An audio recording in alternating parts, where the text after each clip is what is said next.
ॐ गजाननं भूतगणादिसेवितं कपीतजम्बूफलचारुभक्षणम् उमासुतं शोकविनाशकारकं नमामि विघ्नेश्वरपादपङ्कजम्। कृष्णाय वासुदेवाय हरिये परमात्मने प्रणतः क्लेशनाशाय गोविन्दाय नमो नमः। ओम श्री महापुरुष देवाय नमः। ओम श्री गुरुदेवाय नमः। ओम आनंद स्वरूप भगवान की जय। ओम शांति स्वरूप भगवान की जय। हमारा चिंतन गीता अध्याय 7 श्लोक 11 पर चल रहा है।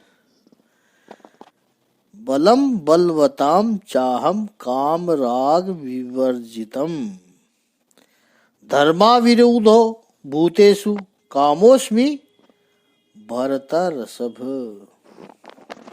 मैं बलवानों का कामनाओं तथा इच्छा से रहित बल हूं। वह काम हूं जो धर्म के विरुद्ध नहीं है।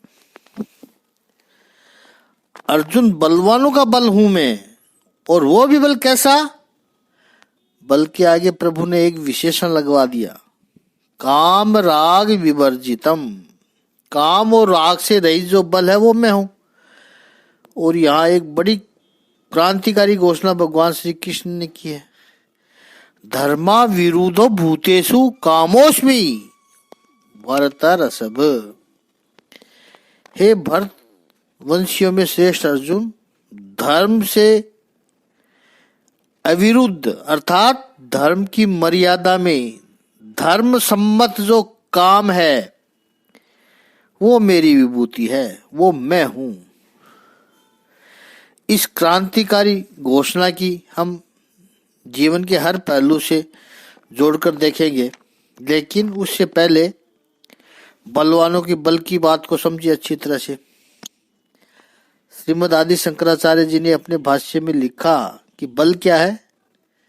बलम सामर्थ्यम ओजम। बलम सामर्थ्य ओज है। बल क्या है? सामर्थ्य है, ओज है। लेकिन काम राग विवर्जितम, वो बल कौन सा है? कामना और राग से जो रहित है वो बल है, वो मेरी विभूति है। जिस बल का प्रयोग किसी कामना से नहीं किया जाता है या किसी राग के कारण नहीं किया जाता, वो बल कोई अपनी इच्छा को पूरी करने के लिए, कोई अपनी कामना को, अपने आकर्षण को, आसक्ति को प्राप्त करने के लिए जो बल का प्रयोग नहीं किया जाता है, वो भगवान कहते हैं वो मेरी विभूति है। अब वो काम और राग, इसको भी थोड़ा समझ लें, क्योंकि काम और राग में हम एक समान ही समझते हैं दोनों को। काम का अर्थ भी इच्छा होती है और राग का अर्थ भी मनोकामना होती है, अट्रैक्शन होता है। और स्वाभाविक है कि जो अट्रैक्शन होता है उसकी इच्छा होती है। श्रीमद् आदि शंकराचार्य जी ने अपने भाष्य में बहुत सुंदर स्पष्टीकरण किया है। विषय जो हीन विषय है उसकी अभिलाषा, उसकी इच्छा, उसे कहते हैं काम। और राग यानी जो आपके पास नहीं है उसकी अभिलाषा, वो तो हो गया काम, उसे काम कहते हैं। और जो पास में है वो मेरा बना रहे, वो कभी मुझसे हटे नहीं, वो आसक्ति, उसे कहते हैं राग। ये दोनों में फर्क है, काम और राग में। और ये दोनों जहां पर न हो वैसा बल, उसको भगवान श्री कृष्ण कहते हैं वो मेरी विभूति है। वो कैसा बल है? सात्विक बल है वो। प्रभु कह रहे वो सात्विक बल है। और वो बल कौन सा है? जो बल जीवन विकास में काम आता है। ये याद रखना है कि काम और राग, डिजायर एंड अटैचमेंट, ऐसा आसक्ति, उससे मनुष्य क्षीण होता है, दिखाई पड़ता है वो बल, लेकिन वो बल बेकार का बल होता है, तुच्छ बल होता है। तो जो यहां प्रभु कह रहे वो बल कौन सा है? वो है भक्ति का बल। वो शक्ति या तो संयम से आई हुई शक्ति होती है, कामना से, वासना के पीछे भागने से वो बल आता ही है, आता नहीं है। वो बल नहीं कह रहे प्रभु यहां, संयम से आई हुई शक्ति। भगवान कहते हैं वो मेरी विभूति है। कल हमने देखा था महाराष्ट्र में हिंदू स्वराज्य की स्थापना जिन्होंने विपरीत संजोगों में की, विधर्मियों के सामने टक्कर लेते हुए छत्रपति शिवाजी महाराज और उनके गुरु समर्थ स्वामी रामदास जी बलवान थे। स्वामी रामदास स्वयं तो बलवान थे ही, लेकिन आज से 600 वर्ष पहले इतने क्रांतिकारी थे, संत थे। लेकिन उन्होंने कहा कि गांव-गांव में प्रत्येक जगह पे व्यायामशाला होनी चाहिए, अखाड़े होने चाहिए। मेरे राष्ट्र का युवा वर्ग शारीरिक रूप से बलवान होना चाहिए। उपनिषद तो यहाँ तक कहता है कि बलवान जो नहीं है उसको तो आत्मा की अनुभूति भी नहीं हो सकती है। बीमार, दुबला पतला वो क्या आत्मा की अनुभूति करेगा? तो क्या आत्मा का अनुसंधान करेगा? वो निरोग, बलवान, एकदम फिट होना चाहिए। समर्थ गुरु रामदास ने गांव-गांव में व्यायामशाला बनाई कि मेरा राष्ट्र युवा धन बलवान बने। उसके लिए हर गांव में व्यायामशाला की स्थापना की और वहां प्रत्येक स्थान पर भगवान मारुति, भगवान हनुमान जी का मंदिर बनवाया। हनुमान जी आदर्श बने। अब देखो हनुमान जी का बल, बहुत अच्छा उदाहरण मिल गया। बिल्कुल काम राग विवर्जितम बल है उनका, हनुमान जी का। न कोई कामना है, न कोई राग है, लेकिन बल इतना कि रावण की लंका में अकेले जाकर उसको ध्वस्त करके आ गए। ये बल होता है काम राग विवर्जितम बलम। यूं तो रावण भी बलवान था और उसके पास तो मायावी बल भी था, लेकिन रावण का बल जो था वो काम राग सहित बल था, और हनुमान जी का जो बल था वो काम राग विवर्जितम बल था। रावण भी कैलाश पर्वत को उठा करके शिव जी को लेकर आया कि अब शिव जी मेरी लंका में रहेंगे। कितना बलवान होगा। कैलाश पर्वत के साथ शिव जी को उठा करके लाया। बलवान तो बहुत रहा होगा, लेकिन शिव जी को उठा के लाना भी उसकी कामना और राग था। लेकिन हनुमान जी उस स्वर्णमयी लंका में जाकर के रावण को परेशान करके सही सलामत आ गए, क्योंकि हनुमान जी का बल काम राग विवर्जित बल था। तो हमारा आदर्श कभी भी रावण नहीं हो सकता है। हमारा आदर्श श्री हनुमान जी हो सकते हैं। ऐसा बल, वो बल भगवान श्री कृष्ण कह रहे हैं कि मेरी विभूति है। साधना में भी संयम होना चाहिए, साधना में भी ऊर्जा होनी चाहिए।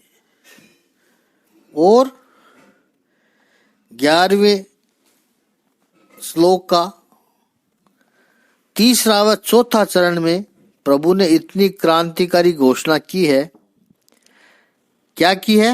धर्मा विरुद्ध भूतेषु कामोस्मि भरत ऋषभ। धर्म की मर्यादा में जो कामना है वो मेरी विभूति है।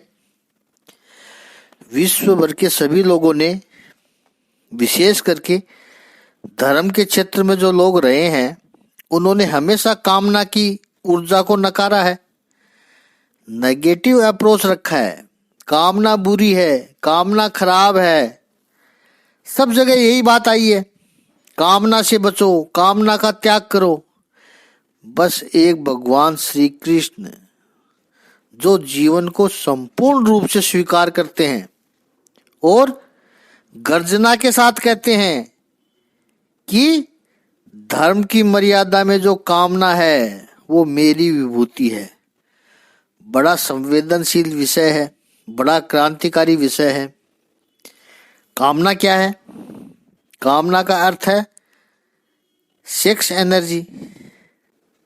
कामना का दूसरा अर्थ है प्रज्योत उत्पादन शक्ति। और कामना का तीसरा अर्थ है उत्कट अभिलाषा, क्रेविंग। और भगवान श्री कृष्ण कहते हैं कि ये मेरी विभूति है। अब जरा सोचिए, विश्व भर में जिस ऊर्जा की निंदा की गई, उस ऊर्जा को भगवत गीता जैसे परम श्रेष्ठ ग्रंथ में भगवान श्री कृष्ण उसे अपनी विभूति बताते हैं। वो मैं हूं, ऐसा बोलते हैं। हाँ, जरूर प्रभु अपनी विभूति बताते हैं, लेकिन इसके आगे एक विशेषण लगाते हैं प्रभु कि मर्यादा में जो कामना है वो मेरी विभूति है। तो पहली बात तो कामना क्या है, फिर मर्यादा में जो कामना होती है वो क्या होती है। बहुत संवेदनशील विषय है और अत्यंत मर्यादा के साथ, अत्यंत सौंदर्य के साथ ही चिंतन करेंगे इसका कि किस लिए ये भगवान रसेश्वर श्री कृष्ण कामना को अपनी विभूति बताते हैं। गीता जीवन संहिता है।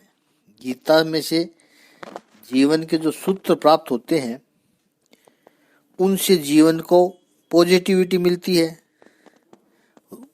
जीवन को पॉजिटिवली रूपांतरित करने के लिए और जीवन को उदारगामी, उच्च बनाने के लिए जो सूत्र प्राप्त होते हैं उन पर बहुत एकेडमिकली, साइंटिफिकली, लॉजिकली, रैशनली और अप्लाइड एक्सपेक्ट्स थियरी, केवल चर्चात्मक दृष्टिकोण से नहीं, लेकिन जो सिद्धांत भगवान श्री कृष्ण ने अर्जुन को समझाए हैं वो आज 21वीं सदी में हमारे जीवन में कैसे लागू हो सकते हैं और उससे हम हमारा जीवन कैसे दिव्य बना सकते हैं, उसके बारे में हम चिंतन कर रहे हैं।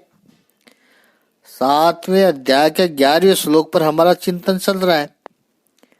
बहुत ही संवेदनशील लेकिन अत्यंत विचारणीय, चिंतनीय विषय पर हम चिंतन हो रहा है और उस पर आगे बढ़ रहे हैं। अब थोड़ा और देखें। इस श्लोक में भगवान ने अर्जुन से कहा कि हे अर्जुन, बलवानों का बल हूं, मैं हूं, और धर्म की मर्यादा में जो कामना है वो मेरी विभूति है। पहली बात तो प्रभु ने कहा कामोस्मि, काम ही मैं हूं। ये भगवान की बहुत बड़ी गर्जना है, क्योंकि संसार के सभी लोगों ने, सभी विचारधाराओं ने, सभी धर्मोपदेशकों ने काम की निंदा की है। काम शब्द से जो मुख्य 3 शब्द यहाँ जो प्रकट होते हैं, एक है सेक्सुअल एनर्जी, दूसरा रिप्रोडक्टिविटी एनर्जी और तीसरा इन जनरल इंटेंस डिजायर, अत्यंत इच्छा। अब देखिए, समग्र विश्व में परमात्मा का पुत्र या परमात्मा का अंश भी यदि अवतरित भी होता है तो माता को कुंवारी रखना पड़ता है। कामना का विरोध हुआ है। आदि मानव, जिसे हम आदम और ईव कहते हैं, एक गार्डन में गए और एक सेब देखा। प्रतीकात्मक है सेब। वो उन्होंने क्या खाया कि एक तो वो सेब फॉरबिडन बन गया, त्याज्य बन गया। वो संसार को आगे बढ़ाने की क्रिया थी, पवित्र क्रिया थी। स्त्री पुरुष का मिलन, वो सब पापमय हो गया। बहुत मर्यादा के साथ भगवत गीता का गौरव निभाते हुए, अत्यंत दायित्व के साथ, जिम्मेदारी से आने वाले कुछ समय में ये अत्यंत संवेदनशील विषय पर गंभीर चर्चा करनी है। भगवान श्री कृष्ण के सिद्धांतों को समझने के लिए ये चर्चा जरूरी है, और इसलिए भी आवश्यकता है कि इस संवेदना को लेकर के भगवान श्री कृष्ण के जीवन पर कई बार निंदा के, कीचड़ के छींटे उड़ाए जाते हैं। चाहे वो चीर हरण लीला हो, चाहे वो गोपियों के संग रास लीला हो, या फिर 16,008 रानियों का प्रसंग हो कि भगवान के तो 16,008 रानियां थी। परमात्मा की उन लीलाओं की अर्थघटन के डिटेल में नहीं जाएंगे अभी हम, वो श्रीमद् भागवत का विषय है। जब ऐसा प्रसंग आएगा तब उस लीलाओं को, उनके रहस्यों को उजागर करेंगे। तो यहां भगवान श्री कृष्ण कहते हैं कि धर्मा विरुद्धो भूतेषु कामोस्मि भरत ऋषभ। भूतेषु इसका अर्थ हम कर चुके हैं, अब जरा इसको साथ में रखना है। भूत का अर्थ है जो जी रहा है, जिसका जन्म हो चुका है, that which is come into being, उसे कहते हैं भूत। 7वें अध्याय के 9वें श्लोक में प्रभु ने कहा जीवनम सर्वभूतेषु, वहां भी आया है भूतेषु। प्राणी मात्र में, जीव मात्र में, जीवन में हूं। अब जीवन यदि लाना है, जीवन का सृजन करना है, यानी भूत बनना है, if you want to be, if you want to come into being, तो उसके लिए जन्म आवश्यक है। और यदि जन्म करना है, जन्म पाना है या जन्म कराना है, तैत्तरीय उपनिषद में ऋषि अपने शिष्य पर अनुशासित करते हुए उपदेश करते हैं, और उपदेश करते हुए कहते हैं कि पीढ़ी दर पीढ़ी परंपरा चलनी चाहिए। तो उस जीवन को यदि लाना है तो उसके लिए काम की ऊर्जा आवश्यक है। इसलिए भगवान ने ये जीवनम सर्वभूतेषु, जब परमात्मा ने कहा ये बात, तो उसी में ये संगति आ गई। और दूसरी बात, ये हमारा विश्वव्यापी क्लासरूम है, विद्यालय है। केवल कथा सुनकर कान पवित्र करने की प्रवृत्ति नहीं है। इस पर सब पर कृपा करे। हम स्टडी कर रहे हैं भगवद गीता पर, सिंसियरली स्टडी करना है हमें। तो 7वें अध्याय के 9वें श्लोक में प्रभु कहते हैं जीवनम सर्वभूतेषु। और जो श्लोक अपना चल रहा है, यानी 11वें श्लोक के पहले और दूसरे चरण में भगवान ने कहा बलम बलवताम अस्मि चाहम काम राग विवर्जितम। कामनाओं को विवर्जन करना है। वहां कहा कि काम के रहित जो बल है वो मैं हूं। दूसरे चरण में प्रभु कहते हैं काम विवर्जितम, और इसी श्लोक में चौथे चरण में प्रभु कहते हैं कि वो काम में हूं, यानी कामोस्मि। इतना कॉन्ट्रोडिक्शन, वो भी एक ही श्लोक के अंदर। इन तीन बातों को साथ में रख के ही हम भगवान की इस विभूति का आत्मसात कर पाएंगे।